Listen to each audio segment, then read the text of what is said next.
Forkast.News is your gateway to all things blockchain. We do the deep dive and the due diligence on the blockchain projects and platforms that matter, because we aim to be the most reliable source of intellectual discourse and insight that inform, educate, and bridge the gap between the blockchain industry and the mainstream. Welcome to this special edition right here in Switzerland. I'm Forkast.News Editor-in-Chief Angie Lau, at the heart of the action, Crypto Valley, right here in Zug. So why has Zug become the center of blockchain innovation and technology growth? Well, on one hand, Zug is historically known as an international financial center, but also its participation in blockchain and its business-friendly tax environment is also amplified by the fact that Zug was one of the very first in the world to accept Bitcoin to pay local taxes. Today, this city is now home to 800 blockchain companies from around the world. And I'm here with Mathias Ruch. He is founder and CEO of CVVC. CVVC is a firm, really, that takes a look at blockchain technology. You describe yourself as marrying blockchain technology to traditional venture capital. Right. And you're not only tracking the ecosystem here in Switzerland and Zug, you're also supporting it. Right. Tell us how. So, a slight correction, there is 800 companies in whole Switzerland, right? Not only in Zug. There's roughly a bit more than 400 companies in the area of Zug and Zurich, which is really a cluster when it comes to the financial aspects of blockchain, right? At CVVC, what makes us unique in the VC environment is that we not only invest in startups, but we also maintain our very own ecosystem. We have a co-working space, we organize conferences, we have a lot of meetups, we have an advisory unit. So we have a deep insight into the national and also the global blockchain ecosystem. The whole Swiss blockchain ecosystem started to evolve with Ethereum Foundation settling down in 2014 here in Zug. And after that, you had the foundation structure here that everybody wanted to have as well, and a lot of other projects came here and wanted to have the exact same setup. So network effects kicked in. And more companies came here, and out of that, an ecosystem of service providers, of infrastructure, all based on the regulatory environment of Switzerland, brought these companies here to Switzerland, so that we end up with over 800 companies today in Switzerland. The term Crypto Valley was coined around then as well, and it really kind of harkens back to Silicon Valley, where you have this intersection of government and business and even education. Is that the same kind of environment that's being fostered here in Zug? Well, I think part of that fact that the ecosystem is really strong today here in Zug and Switzerland is based on the fact that the government and the government representatives are very open to new businesses, right? So even if they don't understand, and I'm quite sure that they didn't understand when Vitalik came here in 2014, what the goal of Ethereum was, right? But they were open to provide the environment they needed at the time, right? So, and that's why they chose Zug over Singapore. Now, when it comes to ecosystems or areas catering to the needs of startups, I think the future of a Silicon Valley system will be decentralized. So I think there will be many jurisdictions able to cater to the different needs of the startups. Not only Switzerland, not only Singapore, not only Hong Kong, but maybe all of them. And you will choose your jurisdiction according to the nature of your business. The companies that are based here, why do they decide to set up shop here? So I think over the past 2-3 years, we've screened over 5,000 startups, and we've asked them, why do you come here? When the answer that we heard most was because you live in paradise. The fact that they chose Switzerland was really based on the legal framework, right? Yeah. So we had a regulator, the Swiss regulator called FINMA. They communicated with regard to ICOs, to tokens, they released guidelines for ICOs, which brought some sort of legal certainty to the space, right? And so if you ask the startups and the companies that settle down here, I think it's the mixture. It is not the most progressive legal framework there is currently. We have Malta, Estonia, Gibraltar with probably a bit more progressive frameworks, but it's a very sustainable one, you know, and you can count on it once it's implemented, right? And already before it's implemented, because we're currently working on a new legal framework, people anticipate how it's going to look like, and you can count on that anticipation. And this is probably what brings most of the companies here, combined with the experience and the expertise the Swiss blockchain ecosystem has, given the fact that it has been here since 4 years. Yeah. That regulatory framework is so important to growth. I mean, we're at a phase in the cycle of blockchain companies really evolving to the next phase and seeing that the regulatory framework needs to be a foundation for growth. Now, the US has characterized itself as the gold standard when it comes to regulatory compliance and standards. Where does Switzerland fall in that? Are you as strict? Are you less strict? How do you regard the regulatory framework here as it compares to the international landscape?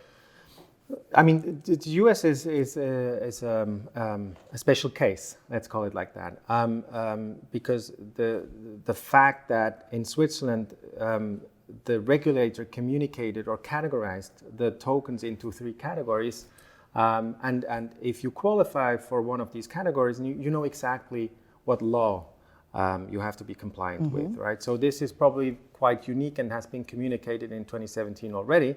And so depending on what the nature of the business is, you know what you need to do in Switzerland. And you have service providers and lawyers and universities, you have talent. So you can set up shop here and start your business, right? Now, when it comes to the fact that Switzerland is maybe at the heart of Europe, and you want to cater to a global community, you always have to be compliant to other jurisdictions as well, right? So you have to know, can I cater to US clients or can I not? What laws do I have to be compliant with? So it's always, whatever business you do, you need to be aware of, how the legal framework is abroad. Now, on a geopolitical perspective, or from a geopolitical perspective, I think, and also with the new legal framework that we anticipate being implemented in early 2021, I think we will be at the forefront of a blockchain jurisdiction, globally speaking. And the reason is because you'll be much more specific. Companies that come here will be very specific about which laws apply or don't apply to them. Yes. So if you run your business based on blockchain or even on cryptocurrencies out of Switzerland, you're stuck with existing law, right? So the new law has to be implemented first, right? But you can anticipate how this is going to look like. Now, I think it's a mixture between that new legal framework that is going to be introduced and the very traditional values and maybe advantages that Switzerland has as a very stable country. You get some sort of legal certainty also within the blockchain space. It comes with a high cost, right? It comes with a high cost of living. It comes, maybe not every project can afford to set up shop here, right? But if you're looking for a high quality jurisdiction, a high quality environment, and you can afford it, I think it's a very good environment. When you talk about regulatory framework, and you mentioned that in January 2021 we're going to see some amendments in Swiss law. This really, this is your other role as chair of the expert council at the Swiss Blockchain Federation, which is this public-private partnership. Correct. That is evolving this framework language as we speak.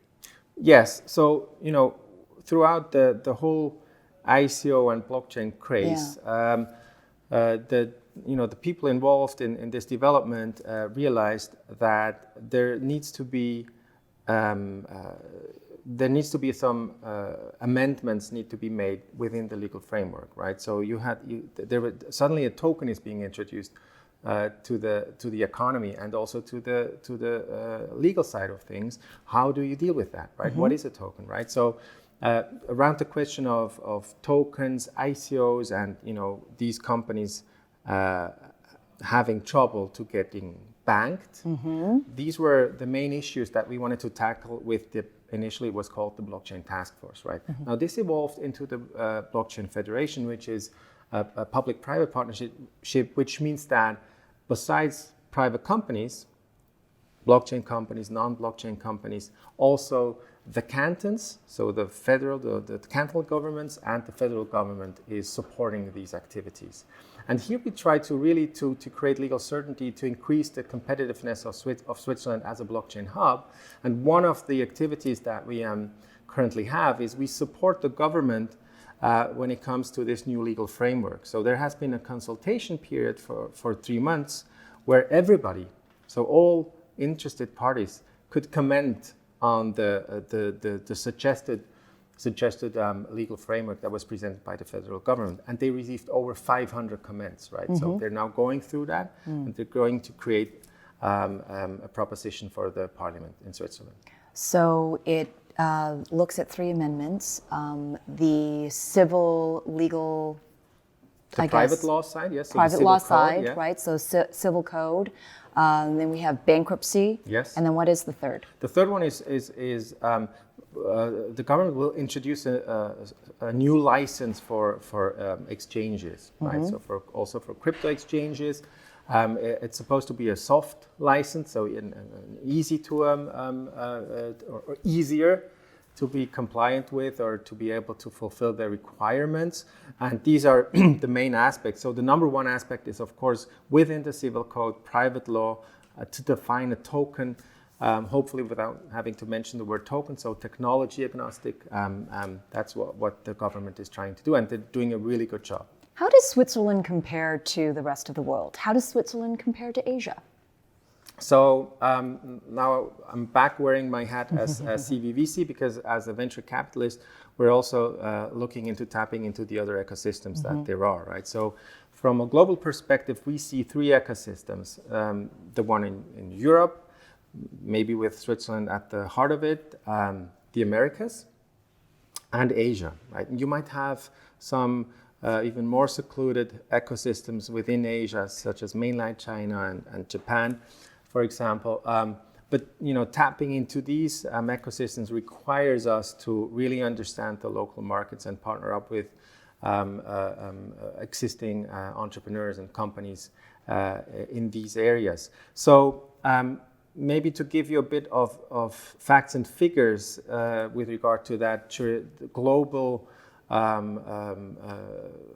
setup, we've just finalized our first incubation batch. So for the very early stage companies, the pre-seed companies, we have 2 incubator batches per year out of Switzerland, out of Zug, where up to 20 companies come here for a 10-week program. They get 125K funding in return for 10% equity.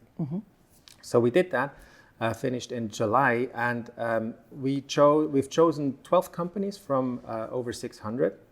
And if you look at these 600, we had 20% from Switzerland, 20% from the US, another 20% from UK, and then it's rest of world, right? And if you look more closely, there is some Chinese applications. There is some from India, from Australia, even from Japan. Africa is represented as well, but it's very few. Which tells us you need to be on location in order to tap into these markets. And it also speaks to the competitiveness nature of blockchain industry. I mean, you're competing with VCs and incubators and accelerators in Asia. How competitive would you say Switzerland is? What are things that Switzerland can provide that people may not necessarily realize as being a competitive advantage? Yeah. Being in Switzerland? this is really one of the most important topics there is for Switzerland, and I think for Europe as a whole, compared to Asia and the US, right? Let me tell you a story, or just give you some numbers again. 1989. In 1989, the World Wide Web, as we know it today, the face of the internet, was invented in Switzerland, in Geneva, at CERN, right? 0 is the number of companies with a global magnitude that evolved out of this opportunity, right? Now, exactly 30 years later, 2019, again, a technology of global scale is emerging out of Switzerland, but this time we don't want to miss out this opportunity, right? So what it means compared to Asia and US with very established venture ecosystems, right? If you look at venture capital and how much money goes into venture capital in these various regions, we still have to catch up heavily, right? And especially Switzerland, when it comes to digitization, we almost slept throughout the whole .com boom, right? Gladly or happily, we are now awake and we try to get this opportunity right this time. But we have to catch up. There's not enough venture capital available in Switzerland, especially. The mentality, we're a nation of entrepreneurs. If you look back, we don't have natural resources, except for water, right? So we need to have those ideas and those brains from abroad to inspire us and to create the ecosystems that we have today. So it's not really an accident that something like Crypto Valley is happening in Switzerland. But in my opinion, thinking big, that's not really a strength of Switzerland, especially. Look, capital is one thing.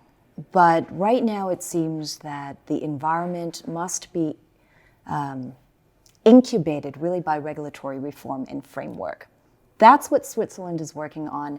That's what a lot of jurisdictions are working on.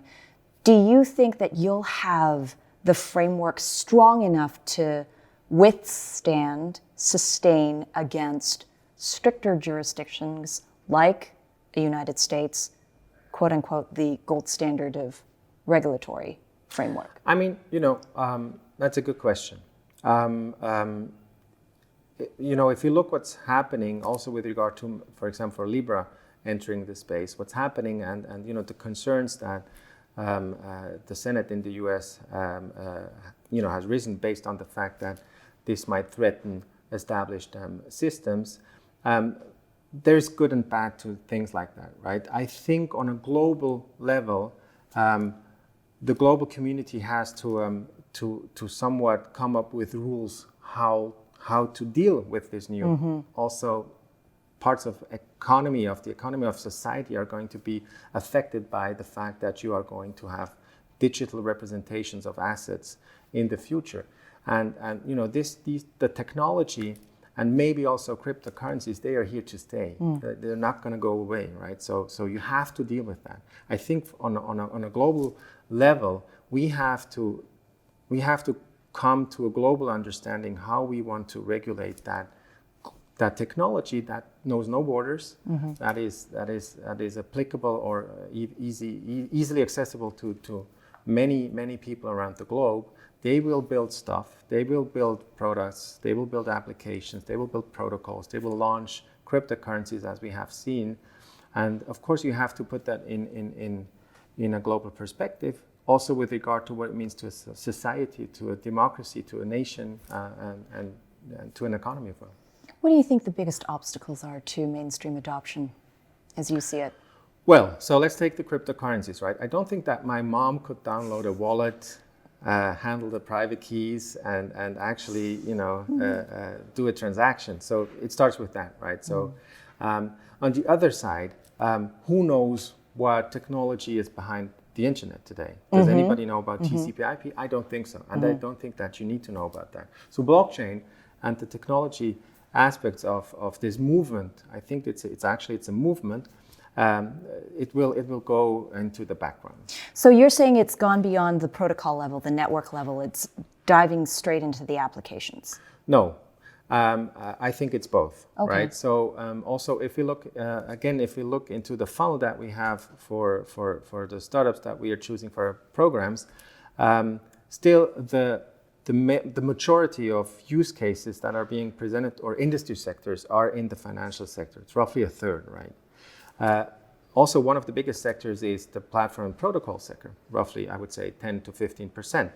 And if you look more closely, you can see there is two parts of protocols or infrastructure layers being built. One is, let's create the next generation blockchain, blockchain 3, 4, 5, 0, whatever you want to call it. And the other ones are very specific blockchains, just tackling a specific issue, the blockchain for data analytics, for example, which can be much lighter. Right? So that's the two directions we see. I personally don't think that we have seen the Google of blockchains already. So there has still to be a lot of developments need to happen. Technology, the issues with the technology is known. They can be solved. They are being solved, but we still need to reach institutional grade and enterprise grade level of the infrastructure as well. Well, just as the name represents, from what I understand, Zug means pull. Once upon a time, it was pulling fish out of the river. And now it seems in 2019, we are pulling talent and pulling ideas into the blockchain industry to really continue to fuel Crypto Valley in the blockchain industry. Thank you so much, Mathias. Great understanding and great insights from Switzerland. Thank you.